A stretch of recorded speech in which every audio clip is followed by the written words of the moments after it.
শুভ দুপুর বন্ধুরা, পুষ্পা কিচেনে আপনাদের স্বাগত জানাই। আজকে আমি রান্না করব বেগুন দিয়ে বাটা মাছের ঝাল আর পেঁয়াজ কলি আলু ভাজা। তো দেখতে থাকুন ভিডিওটা, আশা করি আপনাদের ভালো লাগবে।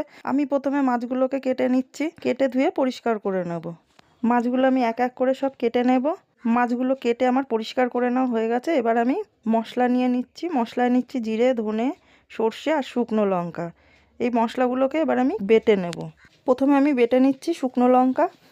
শুকনো লঙ্কাটা একটু বেটে তার মধ্যে আমি দিয়ে দিলাম ধনে আর জিরে।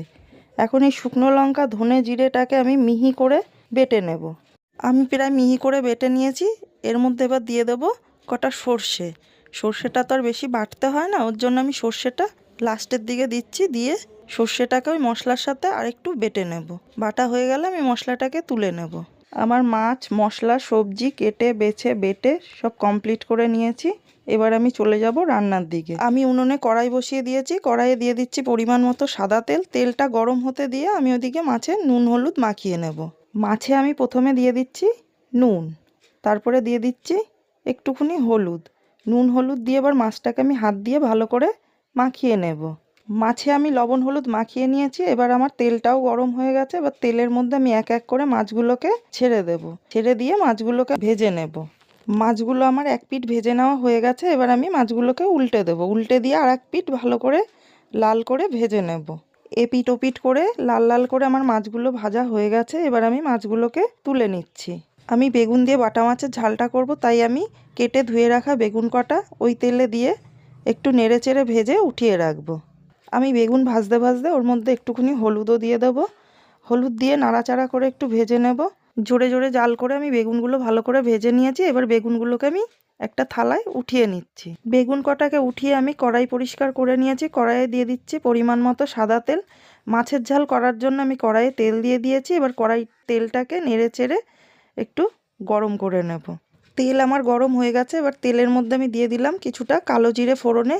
ফোড়নটা আমার ভাজা ভাজা হয়ে গেছে। এবার আমি দিয়ে দিচ্ছি কুচিয়ে রাখা পেঁয়াজ। কুচিয়ে রাখা পেঁয়াজ দিয়ে নেড়ে চেড়ে আমি পেঁয়াজগুলোকে ভালো করে ভেজে নেব। পেঁয়াজগুলো আমি ভালো করে ভেজে নিয়েছি। এবার দিয়ে দিচ্ছি কুচিয়ে রাখা টমেটো। কুচিয়ে রাখা টমেটো দিয়েও আমি ভালো করে পেঁয়াজের সাথে নেড়ে চেড়ে আরও কিছুক্ষণ ভেজে নেব। টমেটো যতক্ষণ গলে না যাচ্ছে ততক্ষণ আমি টমেটোটাকে ভালো করে নেড়ে চেড়ে ভেজে নেব। আমার চ্যানেলটির পাশে থাকবেন, এরকম আরও নতুন নতুন রান্নার ভিডিও আমি আপনাদের সামনে নিয়ে আসব। টমেটোটা ভাজতে ভাজতে গলে গেছে। এবার দিয়ে দিচ্ছি আমি সেই বেটে রাখা মশলাটা। জিরে, ধনে, সর্ষে আর শুকনো লঙ্কা বেটে রেখেছিলাম, সেটা দিয়ে দিলাম। দিয়ে এবার আমি নেড়ে চেড়ে মশলাটাকে একটু কষিয়ে নেব। মশলা কষতে কষতে আমি ওর ভিতর দিয়ে দেবো পরিমাণ মতো লবণ আর দিয়ে দেবো পরিমাণ মতো হলুদ। দিয়ে একটু নেড়ে চেড়ে মশলাটাকে তার মধ্যে আমি দিয়ে দেবো মশলার বাটি ধোয়া একটু জল দিয়ে আর কিছুক্ষণ নেড়ে চেড়ে আমি কষিয়ে নেব।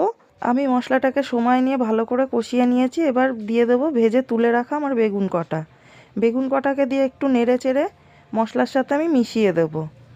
তারপরে আমি দিয়ে দেবো পরিমাণ মতো জল। বেগুনও সেদ্ধ হয়ে যাবে।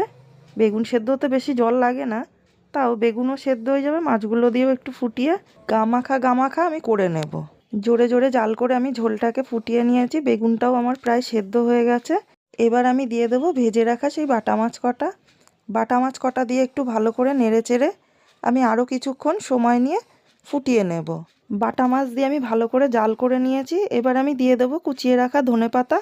দিয়ে আমি আরও কিছুক্ষণ জাল করে নেব, কারণ তরকারিটা আমার গামাখা হবে, তাই আমি আরও কিছুক্ষণ জাল করে ফুটিয়ে নেব তরকারিটা। এবার আমি দিয়ে দেবো দুটো চেরা কাঁচা লঙ্কা। যেহেতু এটা হচ্ছে বাটা মাছের ঝাল, তাই এটা টক ঝাল নুন একদম টান টান হবে। এইভাবে বাটা মাছের ঝাল করলে এক থালা ভাত নিমিষেই শেষ হয়ে যায়। এর সাথে আর কোনো সবজি ভাজা আর কিচ্ছুই লাগে না, এতটাই টেস্টি হয় তরকারিটা। আমার ঝোল টেনে গামাখা হয়ে গেছে। এবার আমি তরকারিটাকে নামিয়ে নিচ্ছি। বাটা মাছের ঝাল খাওয়ার জন্য এখন পুরোপুরি রেডি। আমি কড়াই পরিষ্কার করে নিয়েছি। কড়াইয়ে দিয়ে দিচ্ছি পরিমাণ মতো সাদা তেল আর কেটে ধুয়ে রাখা পেঁয়াজ কলি আলু আর চিড়ে রাখা কটা কাঁচা লঙ্কা আমি একেবারে ওই তেলের ওপর দিয়ে দিলাম। দিয়ে একটু নাড়াচাড়া করে আমি দিয়ে দেবো লবণ আর হলুদ। দিয়ে নাড়াচাড়া করে আমি ঢাকা চাপা দিয়ে আস্তে আস্তে আগুন দিয়ে পেঁয়াজ কলি আলুটাকে ভালো করে ভেজে নেব। আমার এই রান্নার ভিডিওগুলো আপনাদের কেমন লাগছে আমাকে কমেন্টে অবশ্যই জানাবেন। ভালো লাগলে একটি লাইক করে দেবেন, সাবস্ক্রাইব করে আমার চ্যানেলটির পাশে থাকবেন। আমার আলু পেঁয়াজ কলি ভেজে নেওয়া হয়ে গেছে। এবার আমি একটা থালায় উঠিয়ে নিচ্ছি।